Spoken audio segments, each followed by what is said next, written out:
11h. 9h30, 11h sur Europe 1.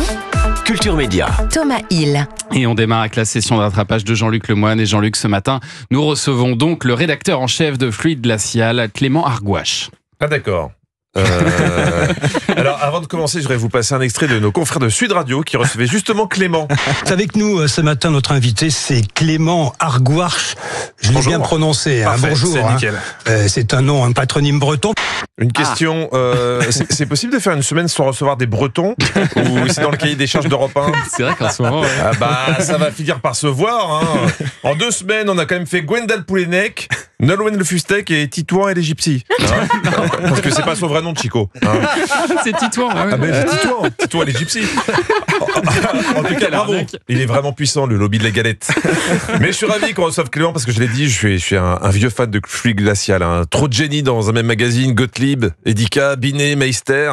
Et c'est étonnant, comme certains héros de Fluide feraient d'excellents surnoms pour l'équipe de Culture Média. Jean-Claude Tergal, Julien Pichenet, ouais. Pervers Pépère, Thomas, je vous remercie. Et les bidochons. Bah, c'est Anissa qui fait les deux. Ça c'est cadeau, c'est cadeau. Bon et alors Jean-Luc, pour votre session de rattrapage du jour, nous sommes tous en joie puisque vous avez regardé Marié au premier regard. Enfin vous aimez tellement l'amour. Alors je sais pas si Clément connaît le concept. Ouais, je connais, ouais. Ouais, voilà. Alors je résume pour les autres. Des gens se marient et après font connaissance. Ça évite la routine et les préliminaires parce qu'ils n'ont pas que ça à faire. Pour se marier, ils font confiance à la science, c'est-à-dire un QCM infaillible.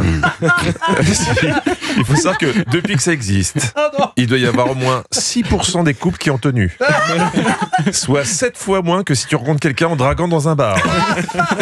Mais bon, marié au premier Ricard, c'est peut-être plus efficace, mais la chaîne n'assumait pas trop. Marié au premier Ricard. Ricard, ça c'est dans un bar. Bien sûr. Allez, on commence avec Ilona. Depuis qu'elle sait qu'on lui a trouvé une compatibilité, Ilona est stressée, donc forcément ça monte à la tête. J'ai un petit mot de tête qui commence, mais un mot de tête de stress. Eh oui, un mot de tête, c'est plus douloureux que les mal au crâne. Moi, j'ai plus eu un mot de tête depuis que le PSG est en quart de finaux. Heureusement, on lui a trouvé quelqu'un. Ça fait 3 ans que Damien est inscrit à l'émission. 3 ans qu'il lui cherche une femme. Il était prêt à refaire sa vie avec une tortue. Mais ils lui ont enfin trouvé Ilona. Mais coup de théâtre, Damien demande à rencontrer une des expertes, Marie Tapernou. J'ai rencontré quelqu'un et c'est la raison pour laquelle j'ai décidé de plus me marier. Ok. À une semaine du mariage. Le gars s'est inscrit pendant 3 ans. Oh non. Et bam, pas de bol. Il a rencontré l'amour tout seul, sans la science. Non mais il se prend pour qui celui-là? Hein? Mais selon lui, il a trouvé quelque chose de plus fiable que les tests de marié au premier regard. Oui, des trucs plus fiables. Les signes du destin. Il explique pourquoi il est persuadé d'avoir trouvé la bonne. Et puis cet été, il y a eu plein de signes comme ça qui ont fait qu'à chaque fois on s'est retrouvés sur le chemin de l'un et de l'autre. Comme une fois un feu rouge, on se retrouve alors qu'on s'est jamais croisés. Ah, bah oui, mais c'est quand même plus fiable. Tu croises quelqu'un au feu rouge qui démarre quand ça passe au vert, ça veut dire que vous avez les mêmes goûts. Hein, et si elle commence à freiner au feu orange, il lui fait un enfant. Évidemment, Marie Tapernou est un peu déboussolée, mais heureusement, elle en rajoute pas dans la sémantique.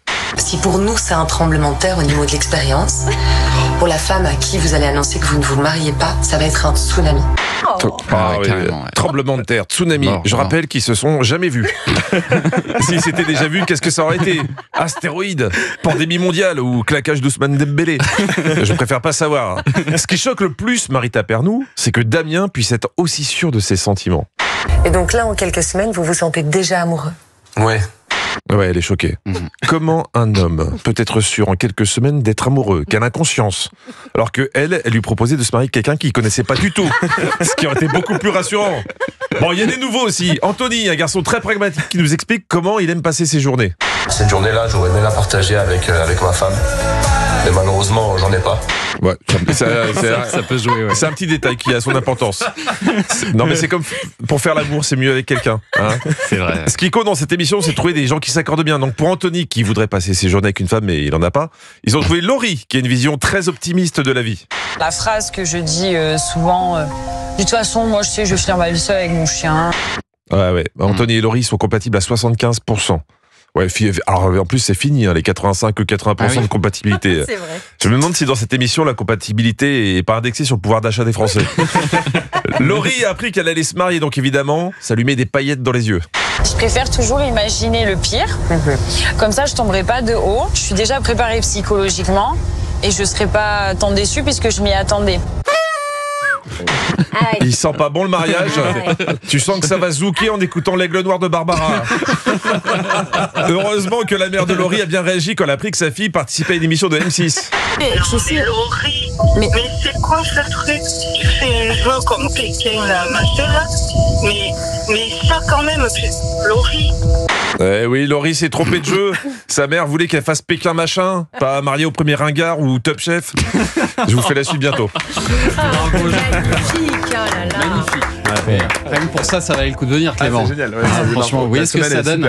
Les lecteurs de Fluide Glacial, quelques années plus tard, ce que ça donne. Exactement.